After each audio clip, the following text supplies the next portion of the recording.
Salut, c'est Dialogue version vidéo. Après l'audio, donc, on a décidé avec Jérôme Colombin de rajouter l'image de temps en temps. Bonjour Jérôme Colombin. Salut François Sorel. Regarde ça, à ma droite, un téléphone sérieux pour aller travailler, c'est le BlackBerry, la nouvelle version de ce célébrissime appareil. Et à ma gauche, eh ben ça c'est plutôt le téléphone pour la night, pour toi qui est un clubbeur de première. Ah oui, mais aucun rapport avec ces deux téléphones, entre ces deux téléphones, Jérôme, non? Non, l'idée c'est que, eh ben écoute, pour être l'homme parfait aujourd'hui, il te faut celui-là dans la journée et celui-là pour la nuit, tu vois? Fashion. Alors on commence par celui-là. Donc on va commencer par celui du jour, celui qui est réservé aux cadres supérieurs qui ont eh bien l'utilité d'avoir tout le temps avec eux leur mail et tout le temps connecté. Donc BlackBerry, on le sait, a fait sa réputation sur une fonction en particulier qui est le push mail, c'est-à-dire la possibilité de recevoir ses emails sur son terminal mobile en permanence comme des SMS. Maintenant ça existe sur d'autres types d'appareils, hein. Mais il n'empêche que BlackBerry a été le premier.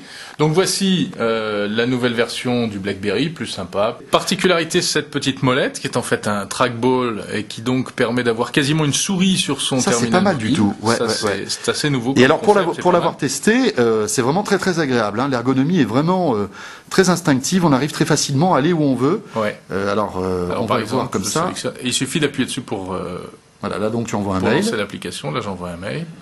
Donc plein d'applications, vous le voyez, un fond d'écran qui ressemble étrangement... Là, je peux surfer sur Internet. Reviens sur le fond d'écran, voilà, c'est vrai qu'il ressemble un peu quand même au fond d'écran Windows. Ça fait un peu Windows, hein. Ouais, c'est vrai. Alors que justement, ce n'est pas du Windows Mobile à l'intérieur, c'est même carrément un système concurrent. Particularité de ce BlackBerry aussi, un vrai clavier, parce que beaucoup d'utilisateurs, on avait assez de taper avec des touches sur lesquelles on trouvait plusieurs lettres, c'était un peu compliqué. Donc là, on a un véritable clavier AZERTY.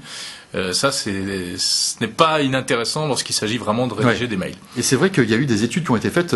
Je crois qu'on tape un mail 2 à 3 fois plus vite avec ce genre de clavier qu'avec les T9, par exemple. Tu sais, ce système qui a été développé par les logiciels de téléphonie mobile. Ce qui est un peu dommage, c'est que cet appareil n'a pas de Wi-Fi. Ah. Donc, à mon avis, c'est quand même un gros manque. Alors, cela dit, on avait posé la question à l'un des dirigeants de RIM, pourquoi pas de Wi-Fi sur un téléphone portable qui est quand même assez haut de gamme? Tout simplement parce que ils se sont rendus compte que les utilisateurs de ce genre de produit n'en avaient pas forcément besoin, étant donné que le GPRS suffisait, enfin le GPRS, l'Edge ou la 3G suffisent amplement pour avoir ces mails en push de manière régulière, si tu veux. C'est vrai que le Wi-Fi n'a pas vraiment lieu d'être là. Oui, sauf qu'en termes de facturation, en termes de prix, dans bien des cas, le Wi-Fi revient quand même moins cher. Cela dit, tu sais que la tarification chez BlackBerry et chez RIM, avec un opérateur, c'est un forfait. Donc finalement, du moment que tu as le forfait, que tu passes en Wi-Fi ou en réseau traditionnel, ça revient au même prix. Donc c'est vrai que... Absolument. Bon, ce qui fait que du coup, ça reste quand même un outil très professionnel, puisqu'il faut un abonnement GPRS assez costaud pour que ça prenne tout son sens. Voilà. Pas d'appareil photo.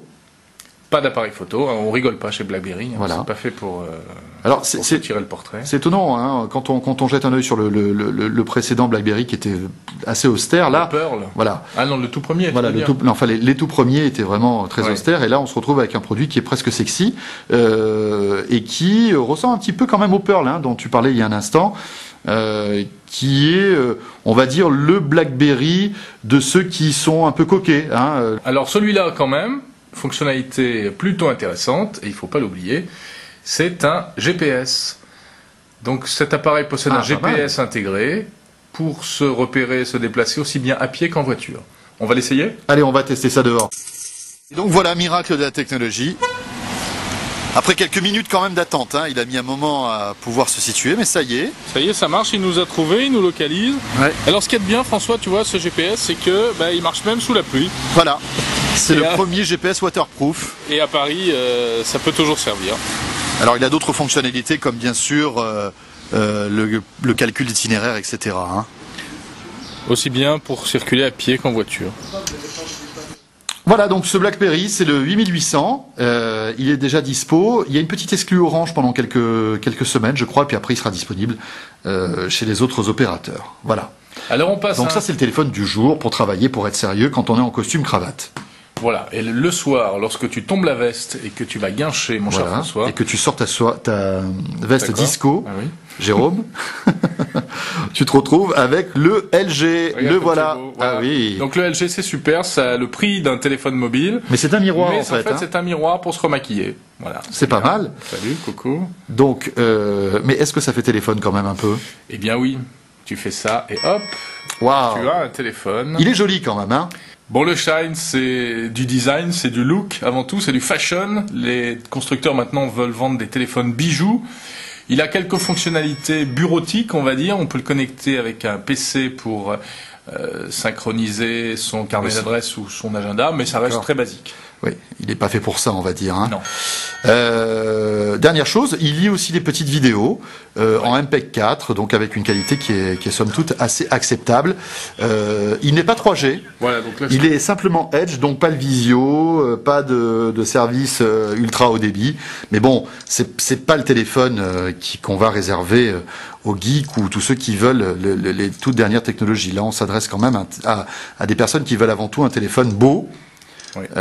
Et qui en jette. C'est un appareil tout en métal qui est assez lourd, qui a vraiment un... Alors regarde, encore là, au niveau de la navigation, ils ont inventé encore autre chose. C'est pas une boule, c'est une petite molette. Une petite molette, une sorte de petit cylindre comme ça, qui tourne. permet de naviguer dans les menus. Voilà, très pratique. Et qui est cliquable. Enfin, pratique, oui, au test, hein, pour s'être un petit peu amusé avec, c'est plutôt pratique. Ça dérape un peu parfois. Ouais.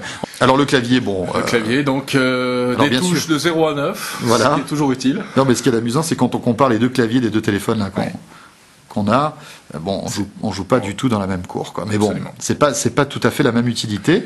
Alors, concernant le Shine, appareil photo 2 mégapixels, voilà, on le voit là. Un petit flash aussi, hein, intégré. Bon, alors autant vous dire que c'est pas avec ça que vous allez pouvoir éclairer une tablée entière s'il fait nuit, mais bon, c'est mieux que rien. Bluetooth. Oui.